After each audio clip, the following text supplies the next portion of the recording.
अम्मा, इतनी सारी मछलियाँ।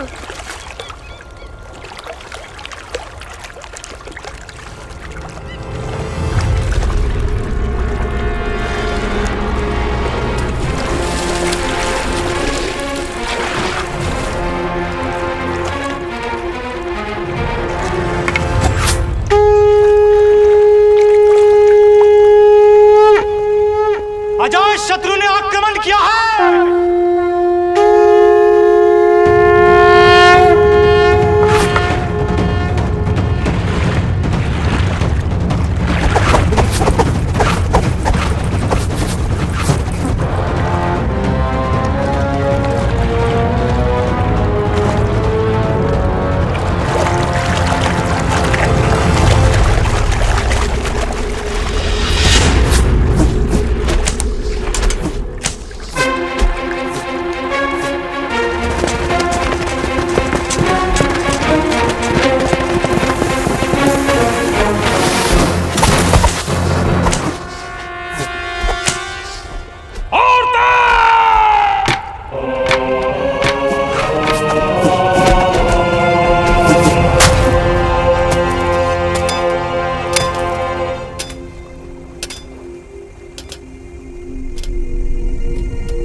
हम भाग क्यों रहे हैं? क्योंकि मैं तुझे जिंदा रखना चाहती हूँ। जिस दिन तू हथियार चलाना सीख जाएगी, उस दिन मुझसे यही सवाल पूछना। भूलना मत, हम भाग क्यों रहे हैं। हम कहाँ जाएंगे? जहाँ सर छिपाने की जगह मिल जाए, जहाँ सबकी धरती बराबर हो, सबका आसमान बराबर हो।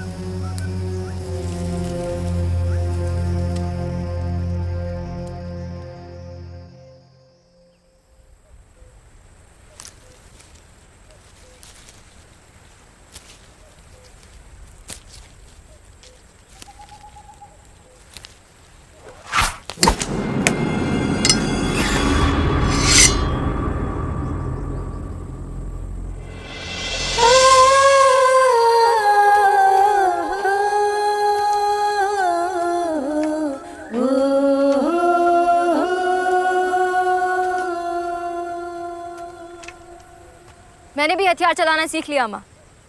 आजमाओगी? पर अम्मा, एक सवाल मैं आज तक नहीं भूली। हम भाग क्यों रहे हैं? हम कौन हैं? मैं कौन हूं?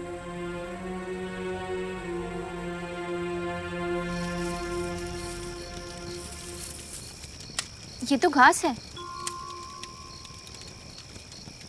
इसे मुंह में रख।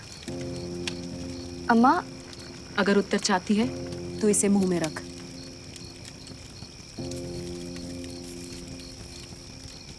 कुछ याद आया? ये है तेरी पहचान। तू एक शाक्य है, तृण शाक्य। तृण शाक्य? तू एक शाक्य थी, भगवान बुद्ध के वंश की शाक्य, कपिल वस्तु की शाक्य कुमारी। पर तुझे तृण शाक्य बनाया विदुदाब ने। शाक्य तो सभी को बराबर समझते थे, पर तुझे, मुझे, हम जैसे कई शाक्यों को छोटा बनाया, जानवर जैसा बनाया विदुदाब ने। विदुदाब? कौशल के राजा प्रसेनजीत, कपिल वस्तु की वासव खतिया का क्रूर बेटा विदुदाब। तुम आज तक अपने ननिहाल नहीं गए? तुम कपिल वस्तु नहीं गए? नहीं, जब माँ से पूछा तो उन्होंने मना कर दिया। क्यों? ये मैंने सोचा ही नहीं। और वैशाली? नहीं। जब गणराज्यों की परिक्रमा ही नहीं करोगे तो साम्राज्य का विस्तार कैसे करोगे?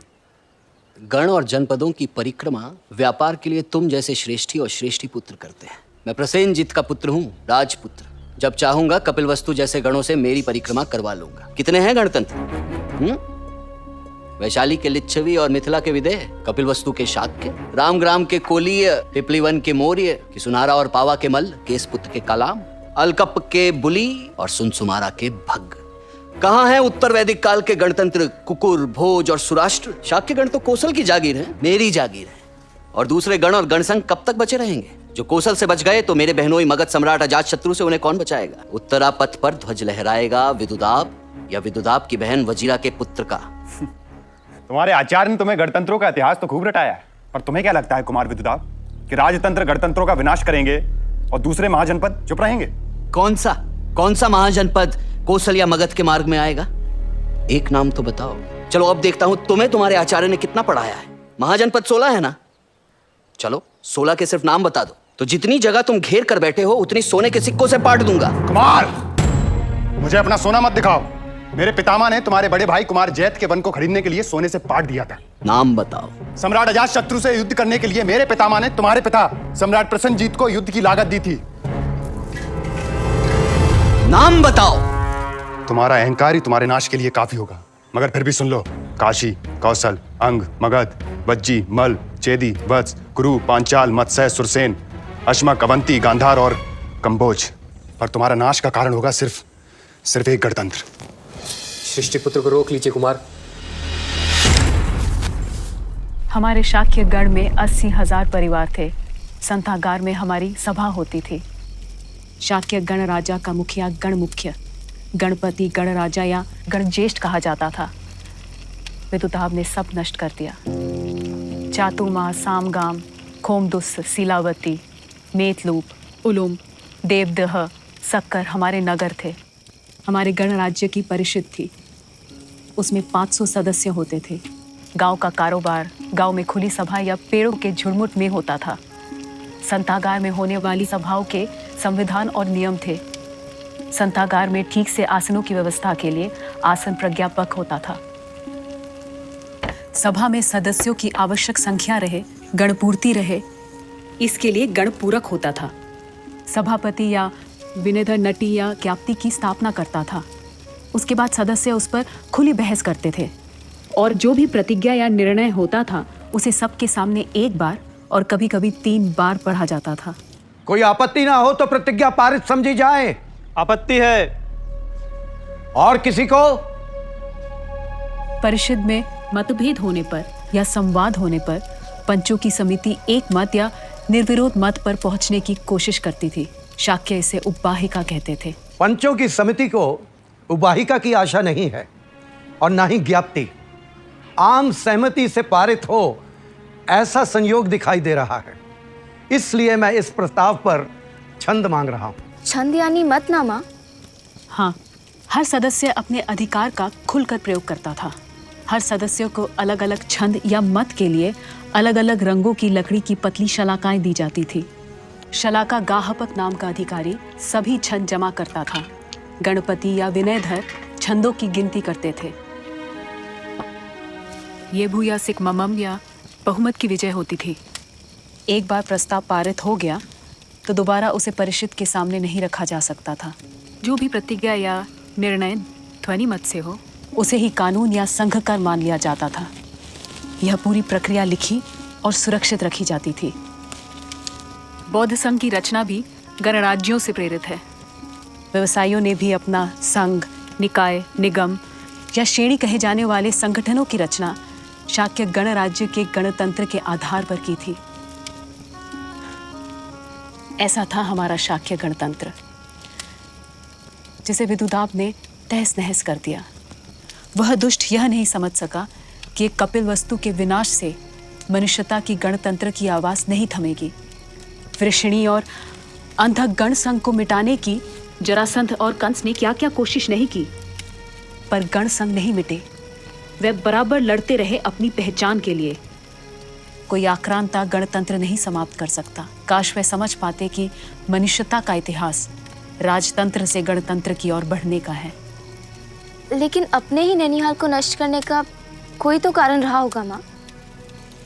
कारण हो ना हो, मनुष्य कारण ढूंढ लेता है। भगवान बुद्ध और महावीर को मानने के कई कारण हैं, न मानने के भी कई कारण हैं। विदुदाव ने भी अपना कारण ढूंढ लिया। अपनी माँ वासव खतिया के न चाहने पर भी एक दिन विदुदाव अपने ननिहाल जा पहुंचा।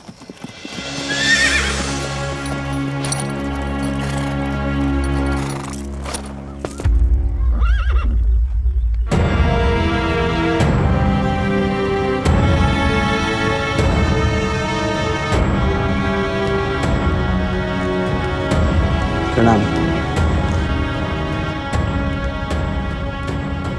प्रणाम नाना। शाक्यगण में तुम्हारा स्वागत है बेटा। ये शाक्यगण राज्य का संथागार है। यहाँ सभी गण मिलकर गणराज्य की व्यवस्था संभालते हैं। शाक्यगण की व्यवस्था कुछ अजीब नहीं है नाना? गणतंत्र और राजतंत्र में हमेशा से अंतर रहा है बेटा। वह तो मैं भी देख रहा हूं। जब से मैं कपिलवस्तु आया हूं, सारे संबंधियों से मिला। मैंने सबकी वंदना की, सबकी, पर किसी ने मेरी वंदना नहीं की। शाक्यगण में बड़े छोटों की वंदना नहीं करते। क्या पूरे कपिलवस्तु में कोई मुझसे छोटा नहीं है? पूरे नगर में कोई विदुदाव से उम्र में छोटा नहीं है ना? सैकड़ों हैं। तो वे कहाँ हैं? नगर में, नगर के बाहर, गलियों में, बाग बागीचों में, राजप्रासाद में मुझे कोई नहीं मिला जो मुझे प्रणाम करता, मेरी वंदना करता। तुमसे छोटे सभी नगर से बाहर गए हैं ग्राम उत्सव के लिए, गांव में। वापस आते ही वे सब तुम्हारी वंदना करेंगे। नाना, सब बच्चों को उनके ननिहाल से उपहार आते थे, पर आज तक आपने अपने नाती के लिए कभी कोई उपहार नहीं भेजा। क्यों नाना? सम्राट प्रसेनजीत के बेटे के लिए उसका नाना क्या उपहार भेजता? महानाम ने अपने नाती से झूठ कहा। सच तो यह था कि विदुदाव के कपिलवस्तु आने की खबर मिलते ही शाक्यगण ने विदुदाव से छोटे सभी लड़के लड़कियों को कपिलवस्तु से बाहर भेज दिया। क्यों अम्मा? क्यों अम्मा? ताकि किसी को भी विदुदाव की वंदना न करनी पड़े, प्रणाम न करना पड़े। मतलब? अभिमान, अपने जाति का अभिमान और शाक्य वंश का दुर्भाग्य। एक छल ने पूरे वंश का नाश कर डाला। शाक्य वंश के गौरव भगवान बुद्ध को जब उनके विरोधी बदनाम कर रहे थे, तब कौशल नरेश प्रसेनजीत ने भिक्षु संघ का साथ नहीं दिया। सूरज पर थूकने की मूर्खता मनुष्य ही कर सकता है, भगवान पर आरोप। पर जब सच सामने आया और भगवान की प्रतिष्ठा और बढ़ी, तो प्रसेनजीत ने अपने संबंध भिक्षु संघ से ठीक करने के इरादे से शाक्यकुल की कन्या से विवाह करने का विचार किया। प्रसेनजीत ने भगवान बुद्ध से बात की।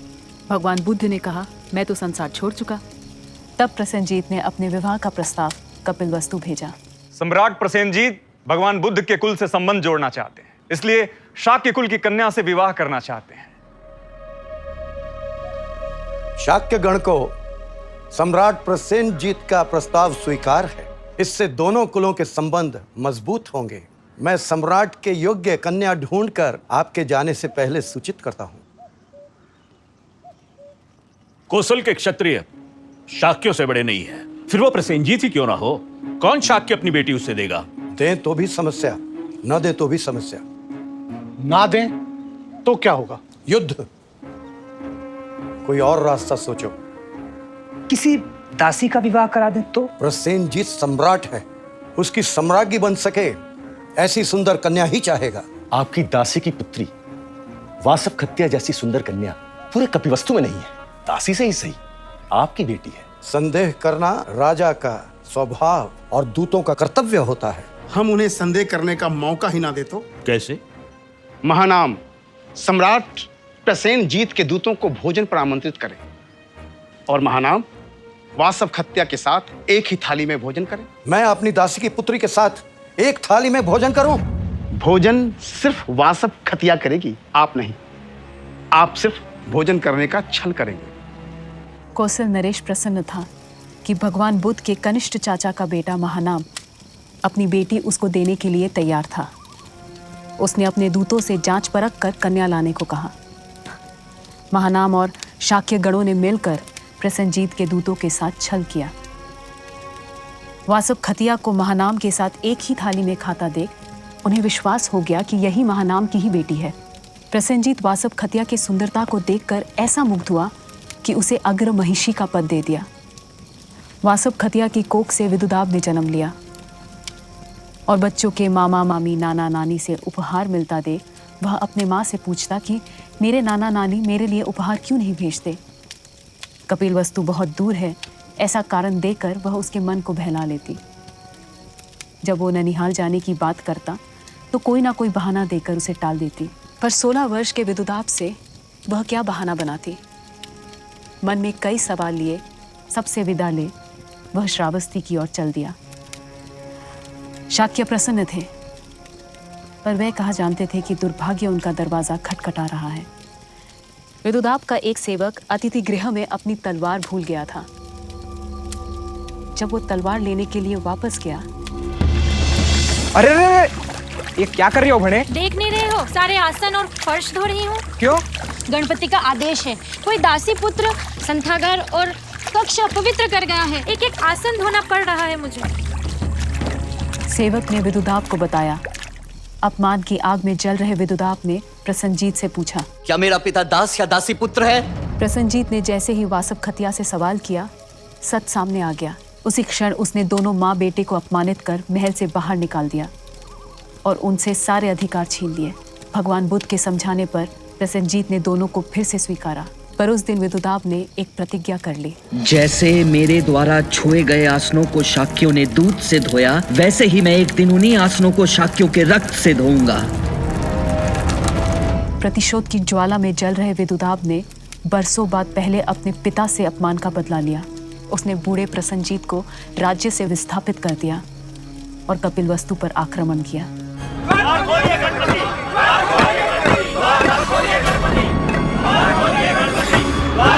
गणपति, यदि नगर द्वार खोले गए तो एक भी शाक्य नहीं बचेगा। गणपति, द्वार खोलने का आदेश दीजिए। जो भाग सकेंगे उनकी जान तो बच जाएगी। गण छंद लेगा। जो द्वार खोलने के विरोध में हो वे नहीं कहें, नहीं। जो समर्थन में हो वे हाँ कहें।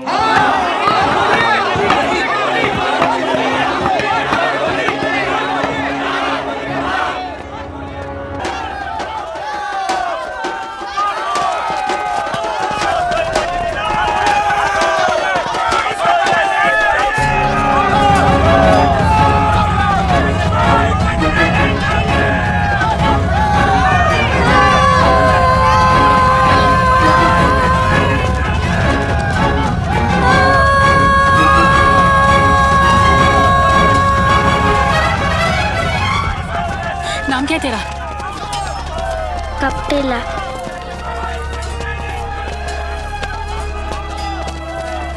इसे मुंह में रख। अब जब तक मैं ना बोलूं मुंह मत खोलना।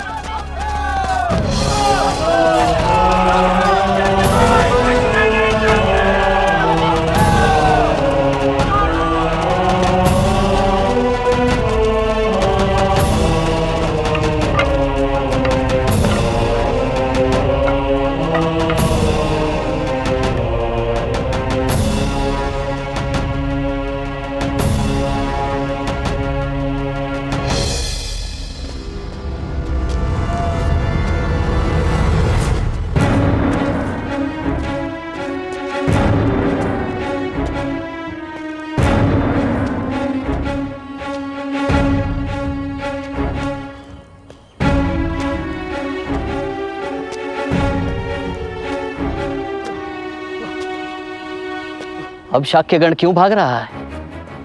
हम तिनके हैं, आपके पैरों में पड़े हुए तिनके। हमें मत उजाड़िए, हमें मत उजाड़िए।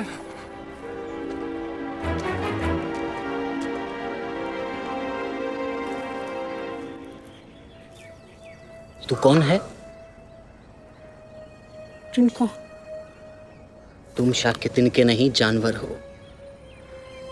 चबाकर दिखाओ तिनकों को।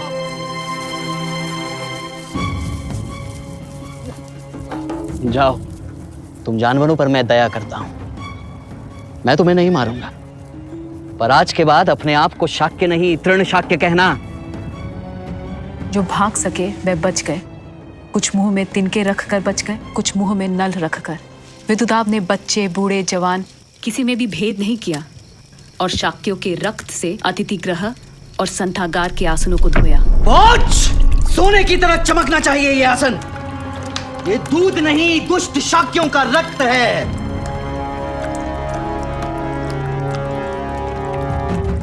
महानाम ने आत्महत्या की। प्रतिशोध और प्रतिहिंसा के आग में जिसने कपिल वस्तु का नाश किया, वह विदुधाव भी एक दिन अपने ही महल में लगी आग में जलकर खाक हो गया। भागकर तुम कहीं और भी तो जा सकती थी। शाक्यों के लिए शाक्य गण महान था, तो गणों के लिए वज्जी संघ। बचपन में शाक्य गण में वज्जी संघ की राजधानी वैशाली की महानता की कई कहानियां सुनी थी।